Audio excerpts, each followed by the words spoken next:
Bonjour et bienvenue dans les 4V, Mathilde Bonjour. Panot.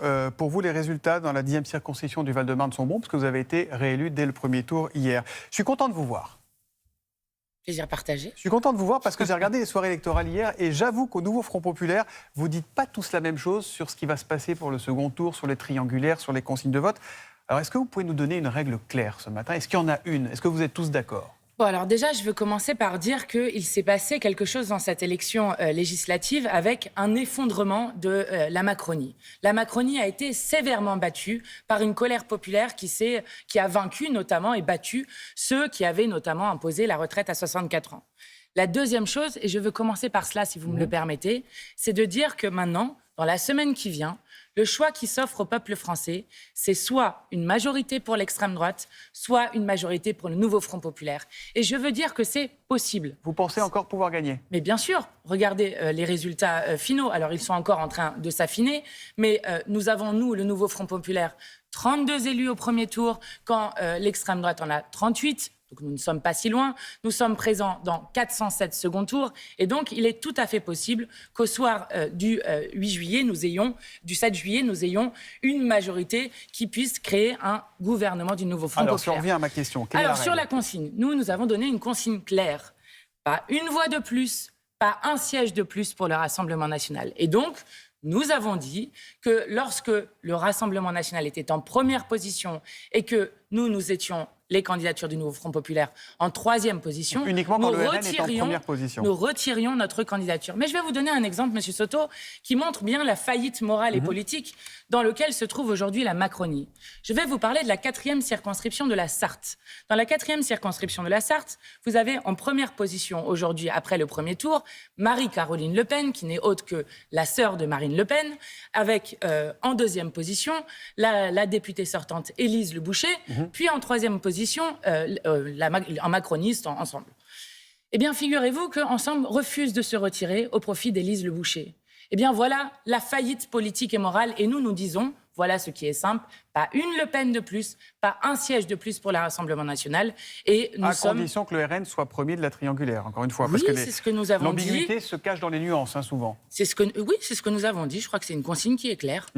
60% des ouvriers ont voté RN. Comment vous expliquez aujourd'hui que le Rassemblement national soit devenu un parti plus populaire que ne l'est la gauche? Non, ce n'est pas vrai. Sociologique du terme. Non, ce n'est pas vrai. Lorsque vous regardez à la fois les villes populaires dans lesquelles le nouveau Front Populaire arrive largement en tête, lorsque vous regardez les Outre-mer, lorsque vous regardez la jeunesse, nous avons une possibilité de pouvoir submerger l'extrême droite dans les urnes. Les ouvriers, les Je milieux vais populaires vous ont dire, voté davantage le choix RN. qui se fait, vous avez raison de le poser là-dessus, le choix qui va se faire, c'est de dire à la fois nous sommes des millions à refuser que la haine raciste consume ce pays, comme nous sommes des millions à vouloir abroger immédiatement la retraite à 64 ans et à préférer la retraite à 60 ans plutôt que la retraite à 66 ans proposée par M. Ciotti et Bardella Le Pen. Nous C'est la sommes retraite à 62 ans et ça va pas refaire tout le match la semaine dernière. Oui, enfin, en tout cas, il n'abroge pas la réforme de retraite. Nous sommes des millions à vouloir l'augmentation des salaires, à vouloir l'école réellement gratuite. Voilà les choix qui vont devoir être faits par le peuple français.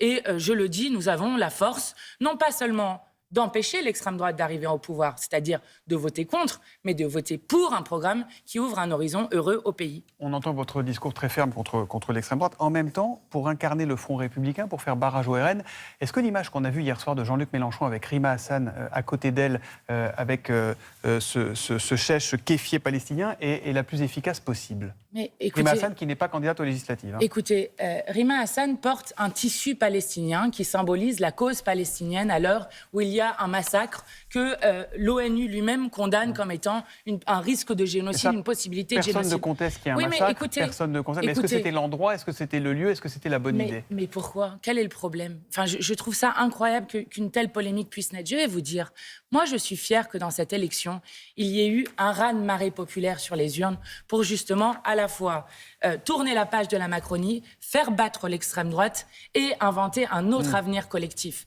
Et beaucoup de gens se mobilisent aussi parce qu'ils savent que un des enjeux de cette élection, c'est la question de la paix en Ukraine et de la paix en Palestine. Et donc, je suis fière que des figures comme Rima Hassan, elle aussi, ramène des gens au vote. Elle aurait vocation à être ministre, Rima Hassan, si vous gagnez ou pas? Mais arrêtez d'inventer toujours des choses, nous n'en sommes pas là. Là, nous sommes pour l'instant... Vous êtes en train d'inventer des épouvantails pour faire peur aux gens.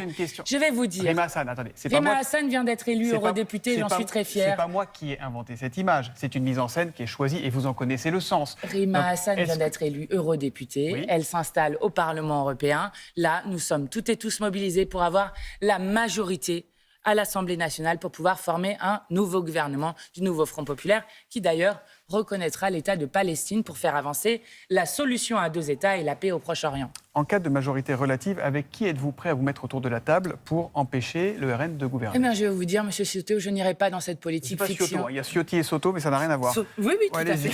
Mais parce que je n'irai pas dans la politique fiction, parce qu'elle cache quelque chose qui est que nous pourrions avoir la majorité absolue. Et nous mettons toutes nos forces maintenant. C'est quand même pas la plus forte probabilité. On est d'accord, tant que les urnes n'ont pas parlé, on ne sait pas. Tout à fait. D'accord. Mais il y a quand même une hypothèse forte aujourd'hui, je parle sous le contrôle des sondeurs qui sont avec nous depuis ce matin et qu'on a entendu hier soir, que la majorité absolue soit quand même assez inaccessible, tant pour vous que pour les macronistes. Eh bien, nous verrons ce que choisira le peuple français. Mais je le dis, nous, les Insoumis, nous gouvernerons pour le programme, pour appliquer uniquement le programme, que le programme et tout le programme. Mais gouverner, c'est prévoir. Si jamais ce n'est pas cette hypothèse, mais que c'est celle d'une majorité relative, avec qui pourriez-vous vous entendre? Mais je le dis, nous avons la force. Si toutes celles et ceux qui sont allés aux urnes le 30 juin retournent aux urnes et amplifient encore la dynamique, nous avons la possibilité de vaincre l'extrême droite. Regardez, 66% de participation. Si nous l'augmentons encore de quelques points, eh bien, il est possible d'avoir la majorité absolue pour le nouveau Front populaire. J'ose vous demander qui serait Premier ministre ou ça ne va pas marcher? Eh bien, nous fonctionnons par étapes et nous l'avons dit, ça sera la plus grande composante parlementaire qui proposera aux autres. Et donc, vous verrez... Donc en l'état, ça serait LFI, parce que c'est on LFI a, qui a le on plus a d'élus. déjà, on a déjà en 4 jours réussi l'impossible, c'est-à-dire créer le nouveau Front populaire, avec en plus des associations, des syndicats, des forces citoyennes qui se sont joints à nous. Nous en sommes très fiers. En l'état, nous avançons par étapes. Ce serait LFI qui devrait déterminer et choisir son ou sa première ministre. Nous avons dit proposer. Proposer. Merci beaucoup, Mathilde Panot, et bonne journée à vous. Merci à Sophie Berger.